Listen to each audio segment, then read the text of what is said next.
காம்பு மருந்து வச்சுங்களே அந்த மாதிரி மருந்து தான் அது. எரியாது யார் காட்டு சொல்றான் வெச்சாதே எரியும் வைக்கவே இல்ல. சரி யார் காட்டு ஆள் ஜன்னல வெச்சா இந்த காசு நான் இப்படி பயந்துட்டு வச்சிருக்காங்க.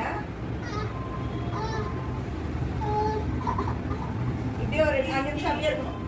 வாய் திறந்துட்டே இருக்கணும். வாய் திறந்து எங்க வச்சிரு சிமெண்ட் வைக்கல ஊசி தானே நான் சிமெண்ட் எடுத்து பெரு இது இப்படியே எடுத்து வாயில வச்சிரு. அவ்வளவுதான். சும்மா வெச்சிடுவாங்க. கையில எடுத்து வாயில வச்சிடுறது. பாரு மருந்து தான் வைக்கிறாங்க பாரு. சிமெண்ட் பவுடர் மாதிரி பவுடர் மருந்து புண்ணுக்கெல்லாம் வைப்போம்ல அந்த மாதிரி இது ஒரு பவுடர் மருந்து. இது பல்லுக்கு அந்த பல்லு ரூட் கனால் பண்ண வேண்டியது உனக்கு நான் அப்படியே ரைட் பண்ணி வச்சேன். அது பாரு எல்லாம் இஸ்துச்சி. ஏன் நீ அப்படியே